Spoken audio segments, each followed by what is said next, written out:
For the witness. Sir, nung May 13, you're recorded as saying, katunayan, nakiusap nga po ako kay John Consulta na puntahan kami dito sa Sequoia Hotel dahil meron po kaming planning mula po pa kaninang umaga. And you went on to say nandun ka with all the deputy directors, etc. Do you confirm? Oh, well, nakausap ko po si John Consulta. No, just confirm, sir. Did you say Yes, that I na talked nandun to- kayo sa Sequoia? Yun lang. Yung statement na Mahaba yun. po kasi yung statement nyo. I Kasi just need you to confirm, did you say that you were in Sequoia? Yes, I talked to... Thank you. to So John you are Consulta. confirming. Okay. Yun Hay nako, tinatanong lang kayo eh. Wag na kayo, yan kasi ang style ni Luistro at saka style nito ni Matibag. Pag tinanong mo sila, oo, hindi, pero kung ano-ano pang palabok, kung ano-ano pang kwento, oo, tsaka hindi lang naman ang pag-uusapan dyan.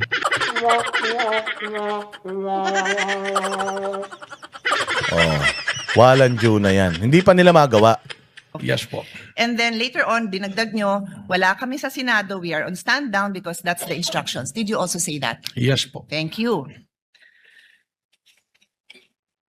Meanwhile, in another interview, you then said, mayroon request si GM Veloso to help them secure the area kasi napapansin nila na magulo, labas-pasok. Nagpadala kaming ilan lang na ahente, parang 4 to 6 na tao na nag-iikot sa premises ng GIS. Hindi pumasok sa Senado. I am quoting Inquirer dated. Dito maraming nagalit kay Senator Pia Cayetano dito ha. Oh, yung mga tatanga-tanga, maraming nagalit dito. Sabi nila, Pia, hindi naman yan impeachment, hindi naman subject ng impeachment yung mga pinagsasasabi mo dyan eh. Oh, but the point here is, itong tao na ito, na si Melvin Matibag na nandiyan dyan ngayon sa witness stand, you have to test his credibility. Is he a credible witness? Me being a senator judge, should I listen to this person? Oh, dapat ko bang paniwalaan ang salita nitong tao na ito? Oh, hindi ba? So kailangan ito na i-expose kung anong klase na witness itong mamang ito. Para maintindihan din ng tao, malaman ng tao, ano ba ang reason ng Congress, ng prosecution, bakit maglalagay ka ng isang taong sinungaling? At galit kay Inday Sara. Yun eh. Sinungaling, galit kay Inday Sara. Oh, bakit sila naglagay ng ganyang tao? Kasi ang gusto lang nila talaga, sirain si Inday Sara. Yun lang naman talaga eh. Regardless kung, itong impeachment na ito, sabi ko nga sa inyo, smoke screen ito. Pantabon lang nila ito dyan sa flood control scandal. Pangtabon lang nila ito. Para hindi mapag-usapan yung flood control scandal, para yung 2027 budget, hindi makita ng taong bayan, hindi mapansin ng taong bayan na nanakawin nila yung 2027 budget na yan kasi gagawin na nila yan eh. Di ba? O, gagawin na nila yan eh. Sige. So ngayon, itong impeachment, pangtabon lang ito. Gagamitin nila itong impeachment na ito, yung airtime ng impeachment, para si Inday Sara, ano man to, 2028 ang target nila dito. Sirain si Inday Sara sa mata ng mga Pilipino para humina yung kanyang chances sa 2028. Pataas ang trust rating ni Inday Sara. So regardless, maglagay sila dito ng mga matitinong tao, hindi matitinong tao, basta ang importante masiraan nila si Inday Sara. Yun lang yun. Makukuha ba nila yung 16 votes? Per article, makukuha ba nila yung 16 votes na boto para ma-impeach si Inday Sara? Sa article na yon? Hindi. Malabo. 13 nga, hindi sila makakuha eh. So malabo yun. Mag-i-election pa sa 2028. Marami sa mga senators na ito ay re-electionist. Kung hindi man sa Senado, tatakbo yan sa mga kanya-kanyang mga probinsya at lugar. So importante sa kanila ang pagiging empleyado ng gobyerno dahil sabi ko man sa inyo, business yan. Oo, in order for them to protect their businesses, their personal interest, kailangan nandiyan sila sa posisyon. Importante yan. And if you impeach the most popular politician ever sa buong mundo, o sa buong Pilipinas na lang, sa buong politika ng Pilipinas, ang pinaka-popular, pinakamalaking boto na nakuha in a single national election, Inday Sara at 32 million. Yari. Hindi ba? So, mahirap na gawin yun. So, itong ginagawa nila dito, sirain lang si Inday Sara, wala naman talaga ito. At itong ginagawa na ito, ni Pia Cayetano is crucial, very important for us to know whether maniniwala ba tayo sa tao na ito. May kredibilidad ba itong tao na ito? Malinis ba ang hangarin ng taong ito? Yan ganun kaimportante itong mga tanong ni Pia Cayetano. 13 May 2026. Did you say this? Yes, sa GSIS po. Okay, thank you. So, I asked now for the kind indulgence. May papa-flash lang ako. It's just a photo, dear colleagues, both parties. Paki-flash lang. So, sabi nyo nasa GSIS. You confirm na nasa GSIS yung Tama mga po. ahente mo. Ito, I'm just showing the Senate website for the record. Senate website. Tapos po, nandito po sa right corner. Can you read it, sir? It says contact information. Can you read it? Hindi ko po Okay, mabasa. paabot ko sa page yung same thing. It is just the Senate website. Page, pakiabot. Thank you. Pakibasa lang po yung address ng Senado.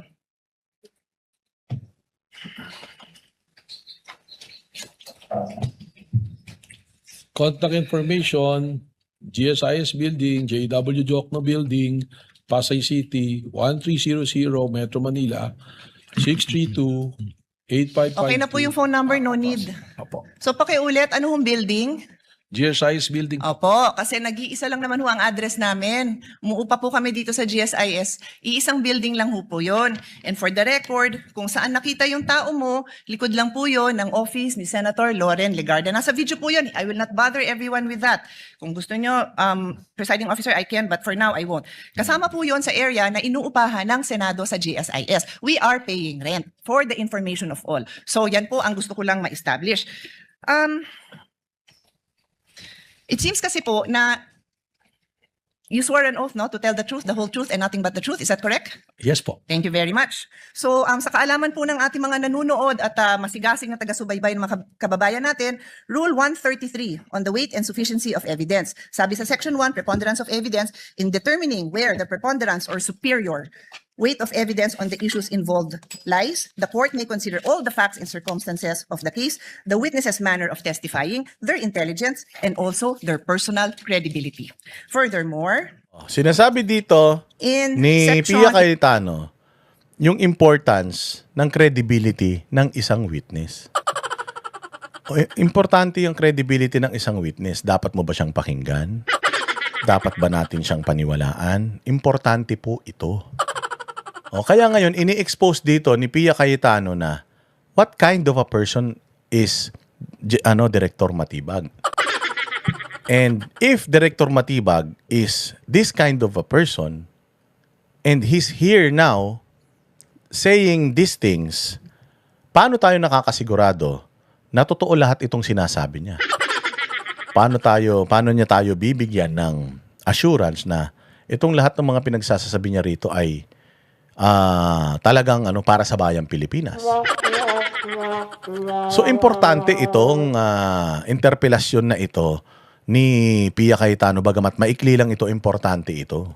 11 of Rule 132, a witness may be impeached by evidence that his or her general reputation for truth, honesty, or integrity is bad. So nagring na yung bell, I will be loyal, I will follow this na lang, pero may record pa sana akong papakita. If the body wants, I will... Sinasabi dito, pwedeng i-dismiss yung mga sinabi nitong witness na ito kung mapapatunayan na yung kredibilidad talaga ng tao na ito ay basura. Hindi mo dapat siya pagkatiwalaan. Pwede mong alisin yun. Ganun yun. Pero nag-take ng risk ang prosecution to put this person in this witness stand. They took their chance. Kasi nga their primary purpose para na inilagay dito si Matibag is to at least take a jab at Inday Sara's approval and trust rating. Yung trust ng mga tao sa kanya. Eventually, maybe ma-convert natin 5 tao, mabuksan ang isip tungkol kay Inday Sara, ganun yun. Ganun yun, mga bossing. So ngayon, ito si Pia Cayetano, ine-expose niya na yan lang talaga ang habol nila. At itong Congress, wala naman talaga silang ebidensya laban kay Inday Sara, kundi puros propaganda lang. show the video na sinabi din po ni NBI director ng interview, wala pong nasaktan, wala pong nambugbog. But we have a video, alam po ng lahat ng mga kasamahan natin na yung OSAA, yung aming pong personnel, binugbog. May video po tayo niyan. I leave it to the body, I leave it to the presiding officer if we want to take up the time of this court to show that. Yun lang po, maraming salamat. Thank you, Senator Judge Pia Cayetano. Senator Judge Alan Cayetano is recognized for his interjections and interventions.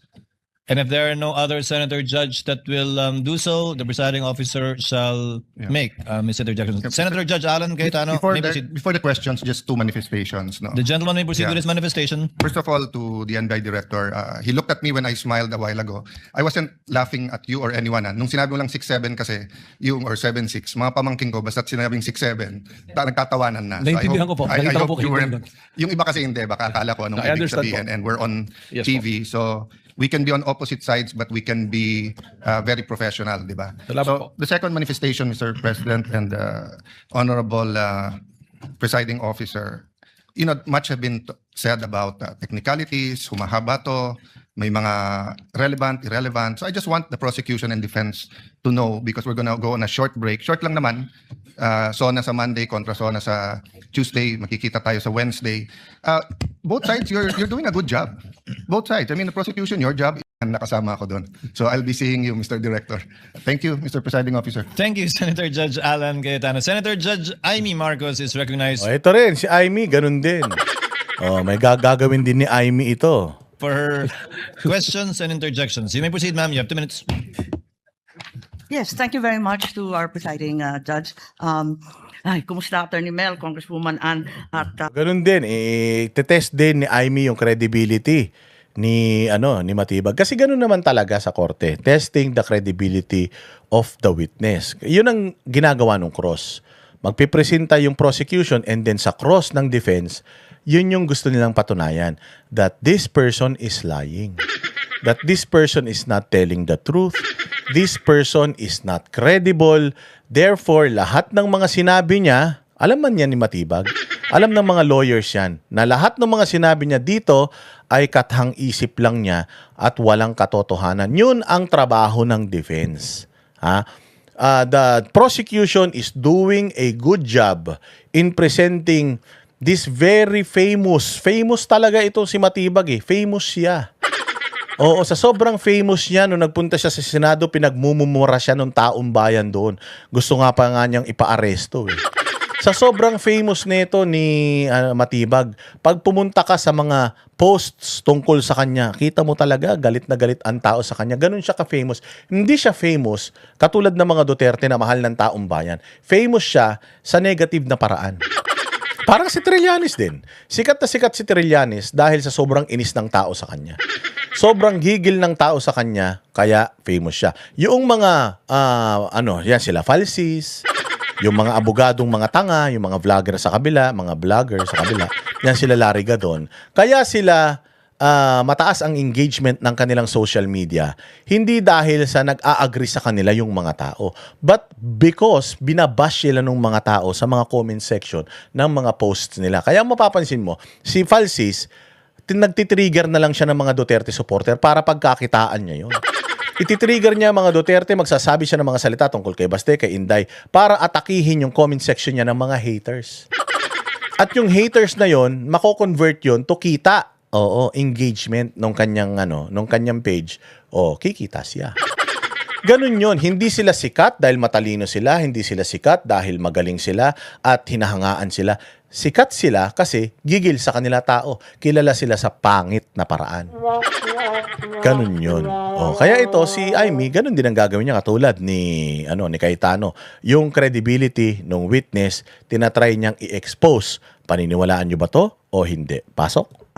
sa lahat na narito, itatanong ko lang, kasi sinusundan ko rin yung kwento ninyo, na kahapon sabi ninyo na 100% certain na si VP Sara contracted someone over the alleged plan to kill the president as well as 2 others. Tapos, ito naman, corroborative naman ito, nung sinabi ninyo, nung 29 April yata sa House of Representatives, na sinabi rin ninyo, meron na kaming leads at mukhang talaga yun ang findings. Kaya may grave threat at inciting. Tama ba na sinabi po ninyo to?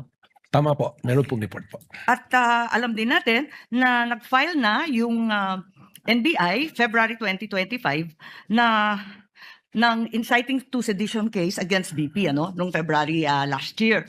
Ngayon, nagtatanong lang ako, 14 months later, as late as 29 April, the NBI still has not identified yung supposed assassin. Does it mean na at that time na nagpila sila ng kaso ng inciting noong Pebrero na nakaraang taon, the NBI wasn't even sure if there was an actual assassin? Alam ko before your time to, no, Mel? Pero tinatanong ko lang, how can the NBI be sure there was really a contract if they can't even identify the said assassin? Respectfully po, Your Honor, magkaiba po kasi ang elemento nung yung pong kaso ng grave threat saka inciting based on the investigation report at based po sa findings ng NBI noon, nakumpleto na po yung elemento ng grave threats saka ng inciting to sedition. Hindi naman po kailangang mahanap kung sino po yung kinausap na assassin. That is not an element for the filing of a complaint. So ang sinasabi po ninyo, tama yung pagka-file, pero hindi kompleto yung mga findings dun sa affidavit of investigation dahil yan din ang sinabi ni NBI agent Attorney Longtok na nandito siya at pinahiwatig niya na siya ay lead investigator pero wala siyang personal knowledge of whether there was an actual assassin. So why is it that 14 months after filing of the cases, the assassin is yet to be named? At ngayon, humihingi pa kayo ng 3 hanggang 6 na buwan para tuklasin kung sino. Yun. Nag-file na kayo ng kaso, hindi pa naman pala kumpleto yung investigasyon ninyo.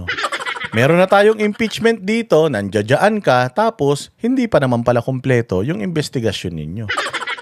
Hindi nyo pa pala natutukoy kung, sabi nga ni Sal Panelo, hindi mo pwedeng sabihin na ito ay isang krimen kung yung krimen ay hindi pa nangyayari. Masasabi mo lang na krimen ng isang bagay kung yung krimen nangyari na. Pero kung hindi pa nangyayari yung isang krimen, hindi pa po yun krimen. Diba? Ganun lang yun. Simple. Yun yung sinasabi dito ni Amy Marcos na nandito na tayo sa nandito na tayo sa impeachment. Ginagamit natin ito as articles of impeachment. Tapos ongoing pa yung investigation. Ano yun? Paano naman nangyari yun? Sino nga yun? Ganito nga po, yung pong grave threat at inciting to sedition, nandun na po sa DOJ yan. That is the subject of a resolution na dapat gawin ng DOJ. Magkaiba po yan, hiwalay po natin. Plain and simple. Ipinasa nyo na sa DOJ. Yung DOJ, hindi pa nagde-decide. Therefore, hindi pa to kaso. Naghahanap pa sila ng probable cause. Even the DOJ is not yet deciding on this one kasi nga kulang pa. Wala pa silang madesisyonan kasi kulang. It's still ongoing. The investigation of DOJ regarding your report and investigation is still ongoing. Therefore, wala pa itong kaso. Wala pa itong kaso. Hindi pa inaakyat ng DOJ sa korte. Magiging kaso lang 'yan kapag naiakyat na 'yan sa korte at dinidinig na 'yan sa korte. Pag may resolusyon na ang DOJ na may nakita silang probable cause at inakyat na 'yan nila sa korte, kaso na 'yan. But in this instance, inciting to sedition, grave threat, it's still in the sala of Department of Justice. And Department of Justice, hindi pa nakakakita ng probable cause. Bakit nandito na tayo sa impeachment? Yun. Malinaw na malinaw. Umamin na kayo Umamin ka. Wala kang personal knowledge. Umamin yung lotok. Wala rin siyang personal knowledge. So, bakit tayo ngayon nandito para mag-usap-usap? Diba? So, tinatrabaho nyo lang talaga si BP. Ganun lang yung ibig sabihin dito. Ito pong ating investigation dito is an investigation because of a continuing active and serious threat to the President amounting to the effect na yung national security is only being compromised. Pero so hindi doon po po natin yan. tinitingnan. Hindi po yan ang sinabi ninyo Kasi ang sinabi ninyo doon sa House of Representatives, sa Justice Committee, maliwanag sa amin nyo na meron kaming leads at mukhang ito na talaga ang findings. Kaya nga po nag-file ng kaso ng grave threat at inciting to sedition. Yun. So, sa Committee on Justice ni Luistro, ito si Luistro, sinungaling kasi ito Sinabi ni Melvin Matibag na meron na silang lead. Tapos ngayon tinanong siya, so sinong lead? Wala pa. Nag-imbestiga pa kami. Alam nyo kung ano nakakatawa? Yun daw, 20 sa mga security ni Inday Sara, kinoconsider daw nila na yun yung assassin.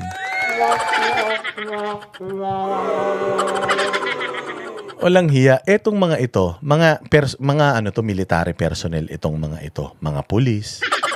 So parang sinasabi dito ni Matibag na itong mga pulis at mga militar na ito na nasa security ni Inday, sila yung assassin ni Inday. Papayag ba PNP? Papayag bang AFP na ganyan? O na sinasabi na itong mga tao na ito na ang primary job nila is to protect the Vice President, hitman sila ni Inday Sara, ganun. Labo-labo, sobra naman yun. Sobra naman yun. Walang iya naman talaga, oh. Sabi ko nga sa inyo, kung talagang napakalakas nila Inday Sara, kung talagang may Davao Death Squad, patay na yan si Torre.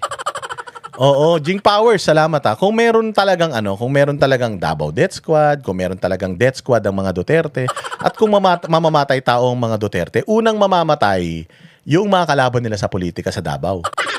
Yung mga Nograles, sana namatay na yan. May namatay ba ni isang Nograles? Kahit na isa sa kanilang mga kalaban sa politika, may namatay ba dyan? Wala. Tinatarantado sila. Ang daming mga vlogger, sinisira-siraan sila. Nangamatay bang mga to? Dinimanda ba nila kahit isa sa mga ito? Wala. Sabi ninyo, malakas sila Pangulong Duterte, ma-impluwensya sila Pangulong Duterte. Asan si Pangulong Duterte? Nandoon sa Hague, na ipagtanggol ba niya yung sarili niya? Yun bang mga Davao Death Squad na-activate ba nila para itakas si Pangulong Duterte doon sa airport nung idadali na siya sa ICC? Hindi, wala. Eto ngayon, sila Basti Duterte, sila Pulong Duterte, papasukin yung kanilang mga bahay di umano para i-check yung mga armas nila. Ng mga kinauukulan, maraming mga umikot na ganyan nung nakaraan eh. May Davao Death Squad ba na pumoprotekta sa kanila? Ito na lang. Itong Kingdom of Jesus Christ. Anong mga chismis nila? Meron daw Angel of Death. Si Pastor Apollo Kibuloy daw merong Angel of Death. Ang KOJC daw may Angel of Death. At yung Angel of Death daw na yan, mga ibang relihiyon pa, mga Muslim pa. 16 days yung mga pulis dyan. Kahit isang pulis, walang namatay. May mga nasaktan kasi may mga kumusyon, may mga banggaan, may mga hagisan ng mga kung ano-ano, may mga pukpukan na naganap. Pero meron bang Angel of Death na pumatay sa isa sa mga pulis diyan? 16 days na pinahihirapan ng mga pulis yung mga taga KOJC? Wala. Si General Torre, apakayabang ni General Torre. Si General Torre nagbabike pa. Sa dami ng ginawa ni General Torre sa mga Duterte, kay Pastor Apollo, sa mga Duterte na may DDS, Davao Death Squad, kay Pastor Apollo Kibuloy na may Angel of Death, paano nakakapagbisikleta si General Torre mula sa bahay niya papunta sa MMDA nang walang nangyayari sa kanyang masama? Naiintindihan nyo ba yun? Na kung pattern lang ang pag-uusapan, lahat ng mga pinapakalat ninyo, urban legend lahat yan, puros chismis lahat yan. Walang ganun. Hindi totoo yun. Hindi malakas ang mga Duterte kasi kung malakas ang mga Duterte, hindi sana ito nangyayari sa kanila. The reason why nangyayari ito sa kanila, it's because wala silang kapasidad. Wala silang ganun pera para ibayad sa mga tao na ito para trabahuhin kayo lahat. Wala. Malabo yun. So suntok sa buwan yung mga sinasabi ninyo tungkol dito sa mga Duterte. Sabi ninyo, yan ang dahilan. That was your statement. Because if you stand by these words na may finding na talaga, at yun ang dahilan kaya nagpila noong February, as early as February, the date that the NBI filed, the NBI already had findings that VP Sara spoke with an assassin. How come kayo ngayon, sinasabi ninyo na wala naman nung panahon na yon? Ganon din ang sinabi ni Attorney Lotto. So, hindi ko maintindihan ngayon, talaga bang may assassin na na-identify nung Pebrero o wala? Wala pong na-identify nung February. Bakit niyo sinabi doon sa House of Representatives na yung dahilan na nagpila ng kaso kasi meron na kayong assassin?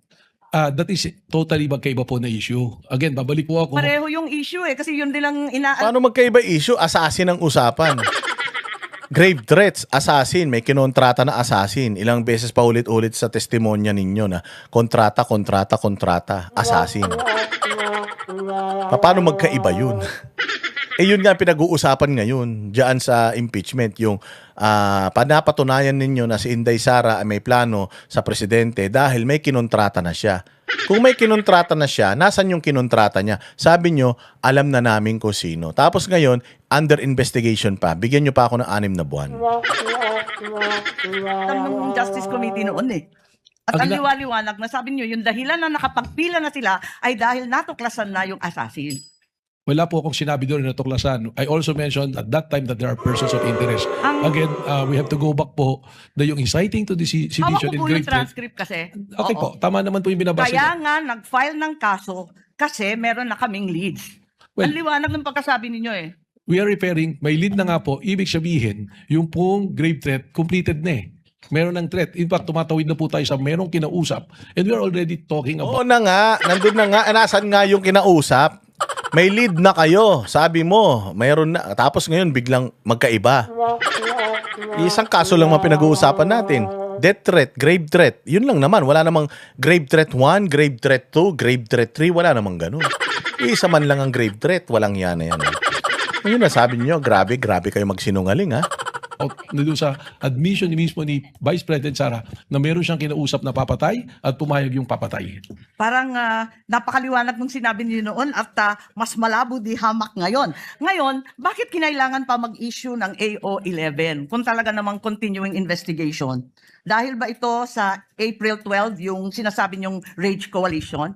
Kasama po yan, paulit-ulit ko pong sinasabi na there is a 5 points na tinignan po natin na ginagamit po ng isang secret Yes, we're service. aware of that. The sexual, economic, etc. Alam naman natin yon kasi yan din ang gamit ng US, di ba? Tama po. Kaya po, merong ongoing investigation. Sinabi ko na yung threat is serious, continuing, and active, na ito po ay tumatawid na rin to the level of national security. Kung talagang may pattern of violence, doon sa Rage Coalition launching, andun ba si VP Sara? Wala po. Ganun pala eh. As a matter of fact, she wasn't even there. Siya ba nagsalita? Siya ba nagsabi nun? Si Mayor Basti po. Are you implying na may conspiracy kay VP Sara at Mayor Baste to have the president killed? Yan po yung aming tinitingnan. Kanina po, tanong ni Labo. May conspiracy yung dalawa to kill the president. Meron ba silang direktang sinabi na we will kill the president? Wala ba silang sinabing ganun? We will kill Bongbong Marcos. Wait lang kayo. Wala naman silang sinabing ganun. Ang sabi, and yun nga, dito nga papasok yung kay Rapi Tulfo. Sabi ni Rapi Tulfo, meron na pala kayong, iniisip nyo na pala na may masama na pala kayong iniisip kay Mayor Baste. Na ito palang si Mayor Baste nagte-threaten na sa Pangulo. Ba't di nyo pa kinukulong? Si Inday Sara nag-threaten sa Pangulo, kung susundan natin huwag kayong magalit kay Rapi doon, kay Rapi Tulfo doon, tanga lang talaga yun.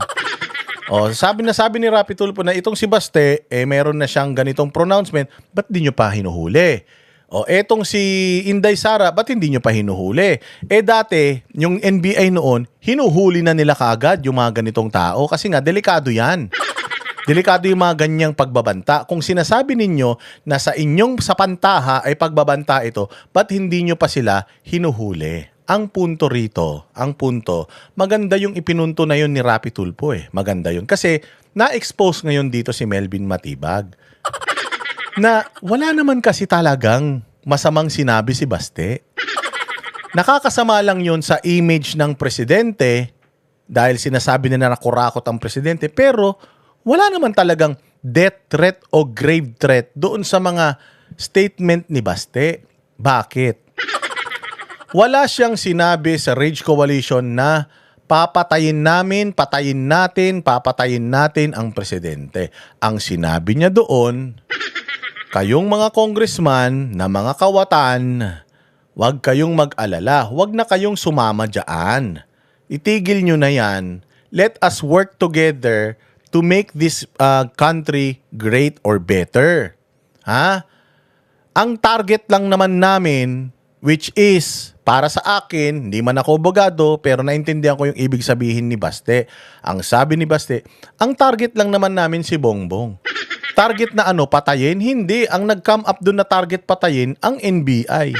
Pero ang taong bayan, alam ng taong bayan ang ibig sabihin ni Baste doon na si Bongbong lang naman ang dapat habulin dito sa korupsyon.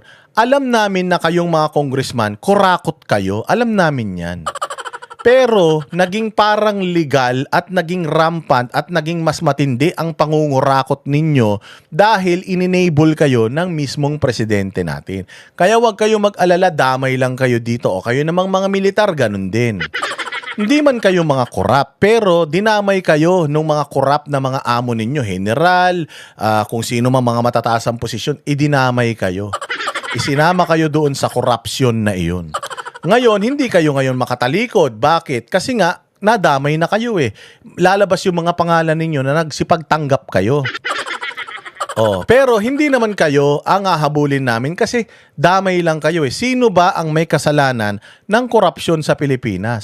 DPWH, si Martin Romualdez, si Zaldico, at saka si Bongbong Marcos at ang Department of Budget and Management, DBM. Yan yung sindikato ng pagnanakaw dito. Okay? Sila lang ang target namin. Pag natapos tong administrasyon na ito, sila ang hahabulin natin. So kayo, wag na kayong sumama. Yun yung ibig sabihin ni Basti doon.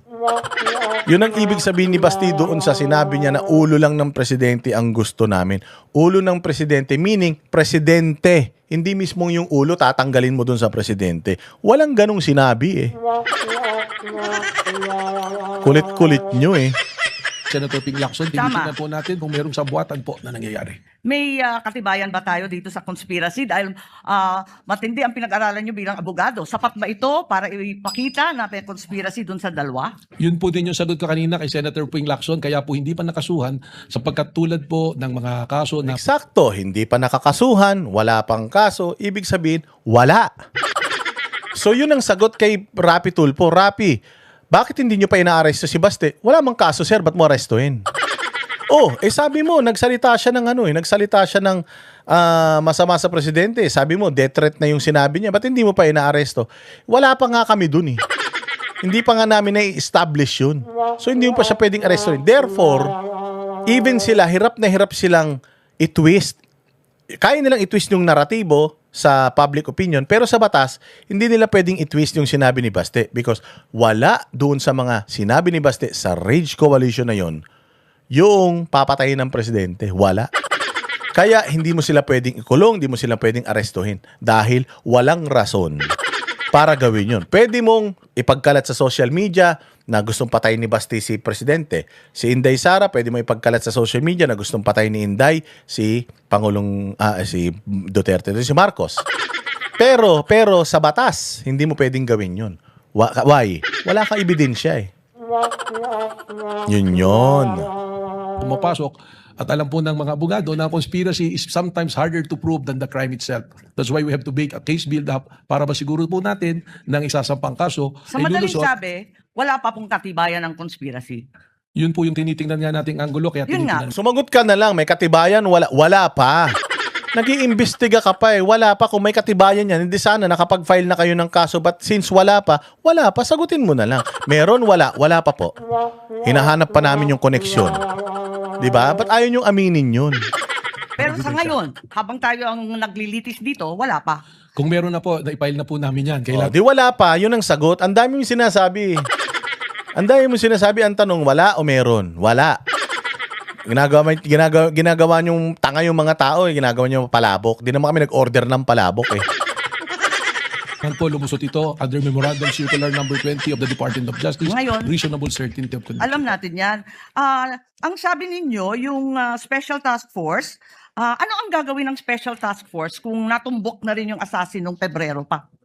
O Then, natumbok na ninyo ngayon na nasa ilan na na-interview ninyo? Ano ang gagawin sa mga assassin na to? Then, kailangan po natin silang imbestigan at kausapin kung gaano kalawak para malaman po natin kung huminto na ba ang threat sa presidente.